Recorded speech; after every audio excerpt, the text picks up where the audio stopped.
Marcus Camby with position throws it down. UMass leading by 8 with 4 minutes left. Stanford down 6. Brevin Knight hangs and hits. Knight could do that all night. He had 27. Less than 2 minutes to go. Stanford down 5. Not anymore. Freshman Pete Sauer bringing the Cardinal within a deuce. A minute later, Stanford down 4 from way outside. Dion Cross hits Stanford down 1. It's not Camby or Travieso who responds for the Minutemen. It's Dante Bright. UMass up 3. One last chance for Stanford. Will Knight shoot? No, it's back to the freshman Sauer, way off.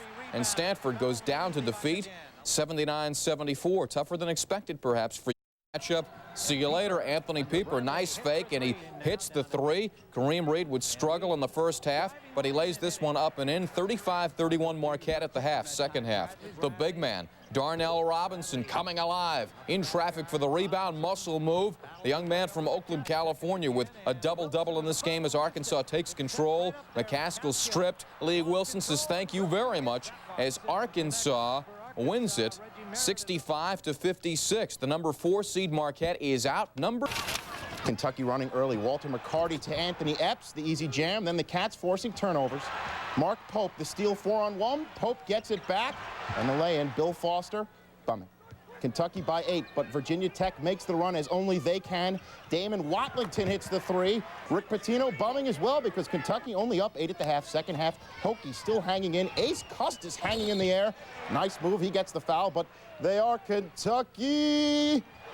Ron Mercer for the jam. And for the icer, McCarty with the steal all the way for the jam. Kentucky wins this one 84-60. Pitino, yeah, he's happy about this one. Wildcats have won first 2 games by an average of 31 points, and that's fitting. Antoine Walker, 21 points. McCarty, 19. He came with the flu, but he was back against Iowa State, and the Cyclones felt his presence. He had 11 points in the game, but he fouled out with 6:05 remaining, so the slack picker-upper, Michael Doliak, the jam and the foul. Utah 62-56 lead. Cyclones roar back. Dedrick Willoughby, the pull-up in the lane. Lead cut to 2. Tim Floyd needs to straighten his tie. 2-point game, 50 seconds left to play. Kevin Cato blocks Mark Rydalch, but he winds up with it, does Andre Miller, and he sticks the 3. Iowa State could not recover. Keith Van Horn and the Utes advanced to the Sweet 16 by the final of 73-67. Purdue down 5 in the first half. Porter Roberts gets the rebound on the floor, gets it back, and sticks the 3. Later, Kedu Davis with the sweet scoop to the hoop. Bulldogs up by 1 late in the half. Georgia on a run. Terrell Bell rings the bell with the jam. 13-point lead at half for the Bulldogs. Second half, more Bell. You wanted it. There it is. 50-37 Bulldogs. Then off on the break, Davis feeds Bell for another slam. Georgia by 12. Then a little defense. Bell, this is Bell's day, is it not? 1 of 7 blocks down low, saying no to Roy Hairston. It never got closer than 5. Wow, Purdue. 5-4 hits the pull-up jumper. Derek Dial the 3, and the Eagles extremely confident early. They jumped out to an 11-4 lead. Brian Tolbert, brilliant game. Faking out Ray Allen. It was 23-14 EMU. Tolbert again talking some trash as he heads back up court. He was on fire. Hey, how did Michigan let this guy go? He had 36 big ones. He was brilliant against Duke. Go ahead, Tolbert. You can smile, baby. But it's early. Here comes UConn. How did Arizona let him get away? His big brother used to play for the Cats.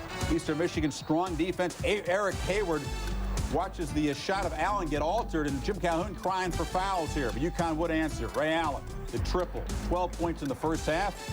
Connecticut did not panic. They methodically cut into the Eastern Michigan lead. Boykins tries to shoot over Daron Sheffer, misses high off the glass. Finally, after Eastern Michigan cooled down, Connecticut would heat up here. Allen to Kirk King. Another look at it. Allen does it all. Shoots the brilliant pass from almost half court. Eastern Michigan down by 1. Boykins pushes the ball. Tolbert in transition. They were tough. Eagles led by 1 at halftime. They did believe. Second half. Boykins loses Daron Sheffer, cuts the lead to 2. And Allen to Rudy Johnson in the corner. UConn by 3. This is a big shot.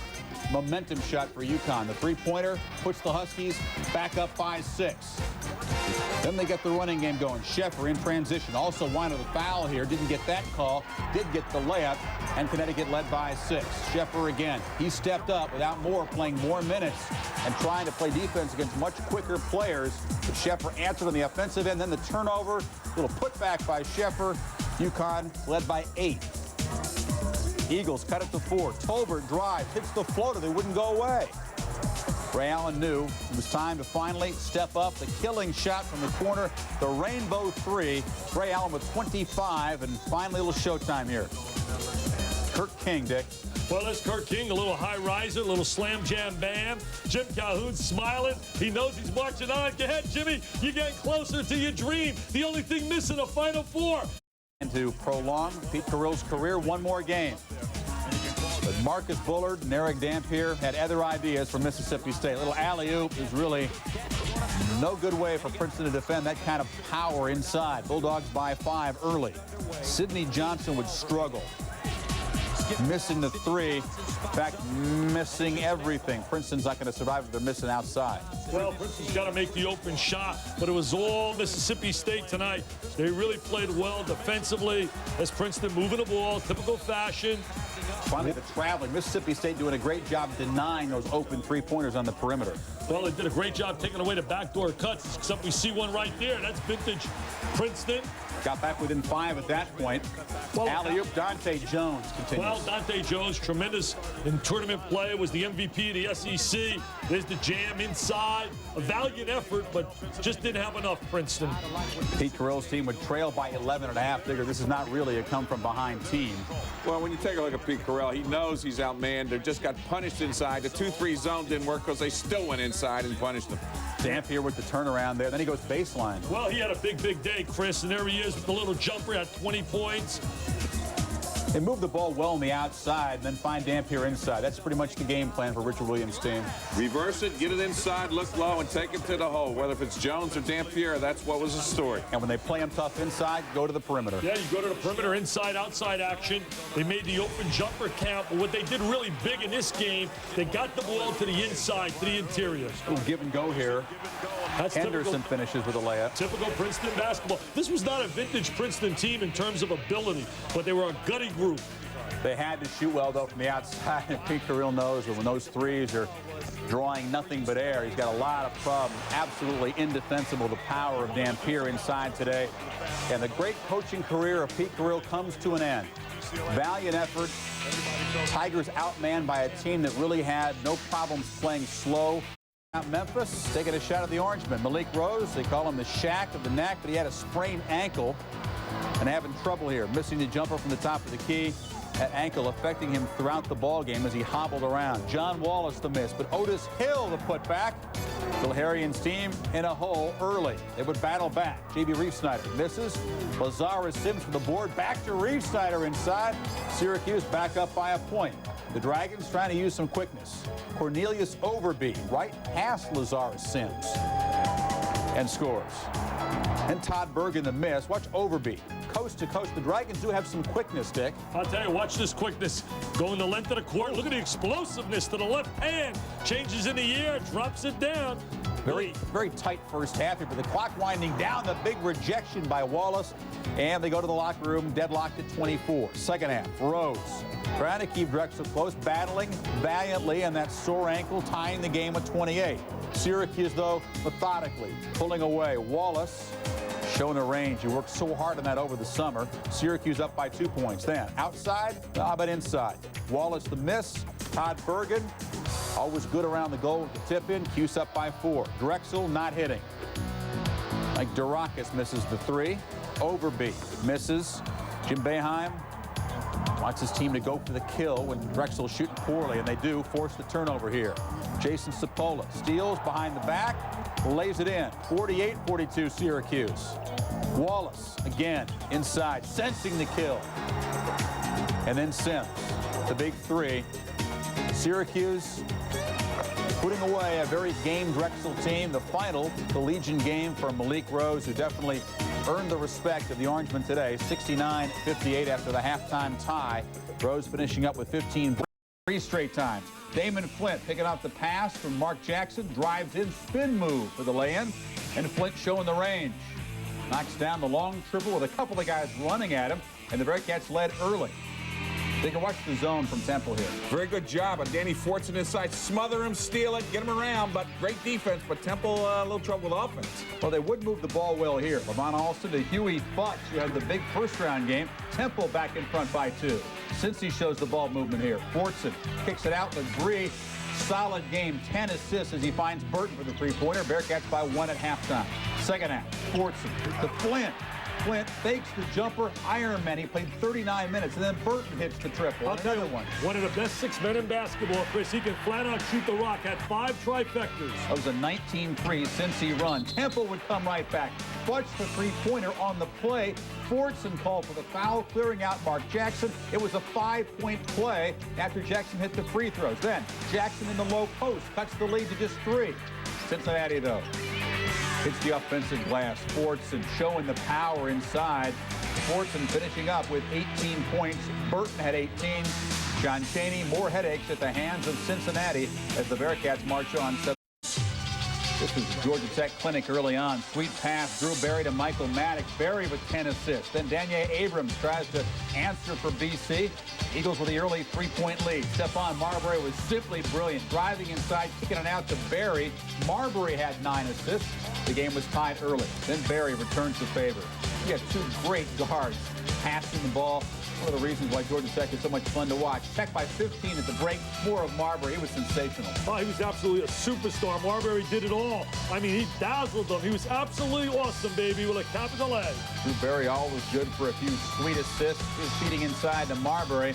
The mascot looking for tickets in the regionals. Marbury, a near-perfect game on the sidelines. John's better looking than that. Allen Iverson here. A rough start, guys. 0 for 6 from behind the stripe in the first half. Also, 3 fouls. New Mexico outrunning Charles Smith to Clayton Shields, who's had a terrific tournament. Alley-oop, a 16-5 run. Los Lobos took the lead. But Jahidi White is huge. 12 boards in only 17 minutes, 6 of them offensive boards. Hoya's still down 3 at the break. Then the steal. David Gibson hits the layup. Iverson really couldn't contest it already with 3 fouls, and the Lobos up 1. But the Hoyas would get the defense going. Othello Harrington makes the steal.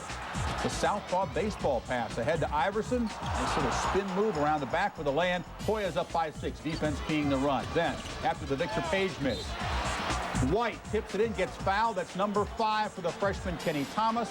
He goes to the bench. The Hoyas led by 8, and then White on defense. I'll tell you, he was unbelievable. Had 4 block shots, Chris. What a factor he has become coming in off the bench. Had 9 points, 12 rebounds, and 4 block shots. And Iverson would heat up, hitting the triple. The Hoyas close it out with an 11-point victory. The Lobos had been 22-1 when leading at halftime, but then they don't play Georgetown every week. Iverson, 19 of his 20.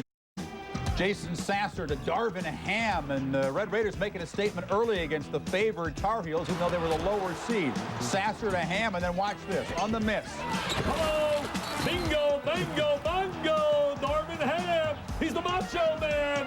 Heels going to shake in their heads.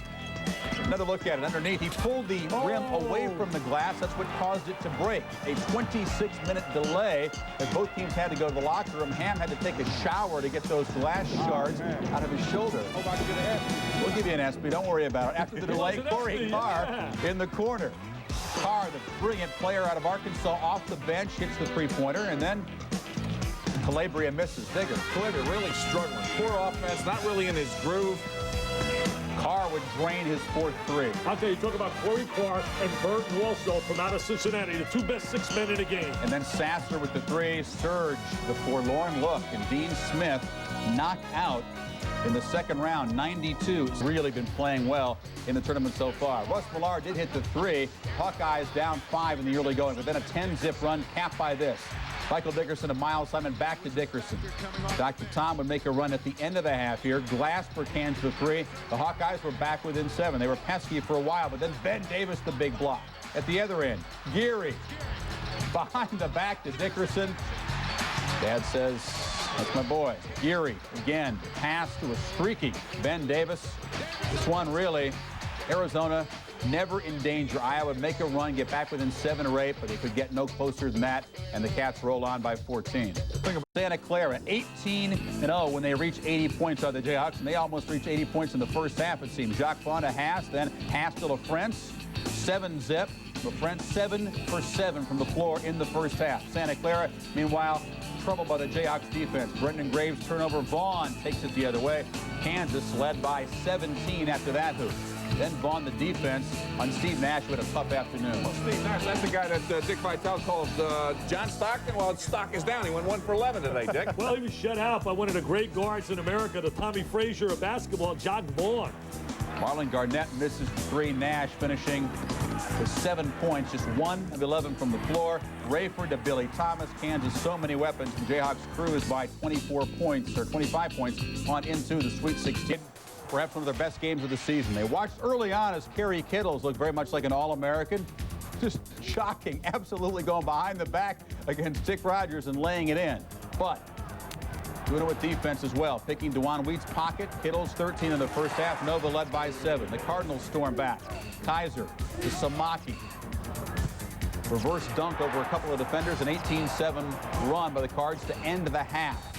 Then Walker from the free throw line.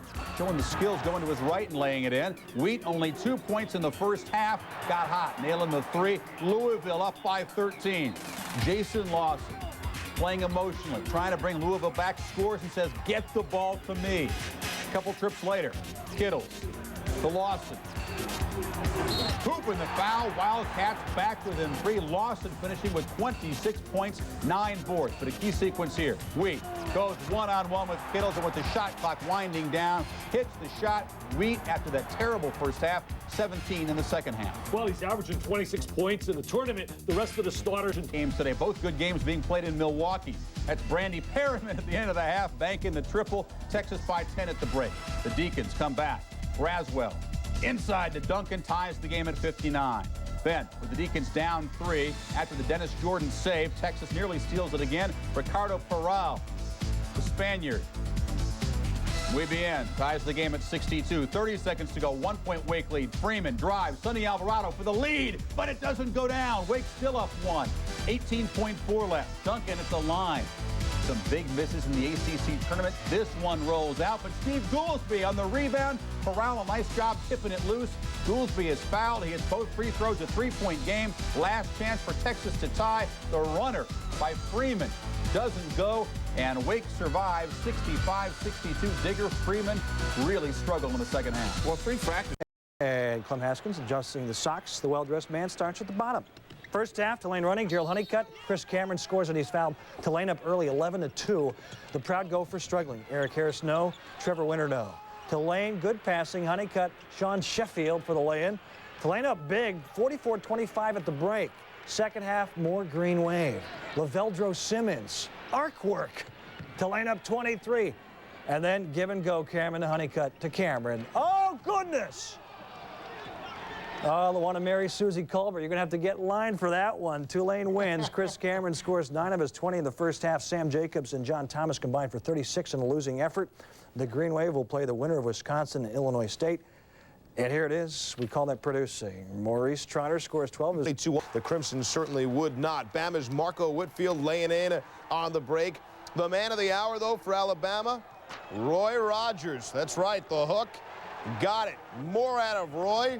Left the horse at home. The baseline move, hooping the fouls. First time he's heard that joke. Rogers with 20 and 13. Rogers can play some defense, too. Kendrick Moore, the drive. Rogers, the block.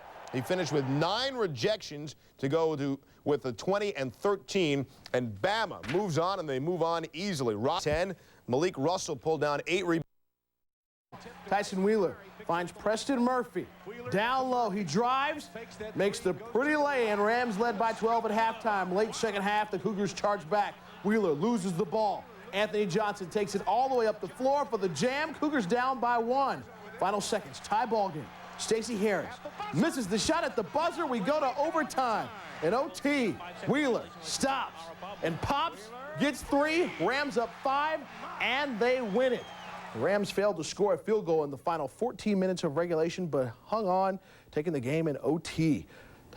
Tyson Wheeler was the man, dropping in 16 and handing off 7 assists. St. Joe's and Providence, Hawks and the Friars. Mark Bass jumper in the lane, then from the corner, the 3. Then he hits another 3. And let me tell you, everybody, he's extremely excited about it. Bass had 17 in the first half. Story of the game was the Friars' inability to hit outside. Derek Brown in and out. Bo knows threes, right? Wrong. And then Austin Crocier for 3. Air ball. Pete Gillen's team went 0 for 23 from beyond the arc. St. Joe's puts the game away here. Mark Bass with a great save to Rashid Bey, who goes in for the lay-in. Bey had 16. Hawks roll. Mark Bass scored 21 points to lead 5 Hawks in double figures. St. Fresno State and Michigan State on the floor. Dominic Young makes the steal, goes coast to coast for the lay-in. Dogs up 9. Time running out in the first. Kendrick Brooks launches from 3, and he hits it. Fresno up by 12 at the half. Second half, the Bulldogs keep rolling. Young, the long oop to McCullough. Dogs up 15. And Young finishes them off from downtown, spotting the 3 and connecting. Fresno State wins it by 10. So the Dogs put the last Big Ten team in postseason to bed. Dominic Young finished with 21 along with Kendrick Brooks' 20 points. First half, Nebraska pass ahead to Vincent Hamilton. He's all alone for the jam. Huskies by 10 in the first half. Cougars battle back. Isaac Fontaine dish to LeVar Mack for the big jam. Then Fontaine drives for the layup all by himself. He led all scorers with 21, but Tom Wald sealed it for the Huskers. Drives the lane, lays it in, and they win. Senior guard Tom Wald scored 6 points in the At Tulane, first half, Gerald Honeycutt showing his all-around skills. Nice feed to Corey Childs. Game tied at 27. Then the Tulane pressure.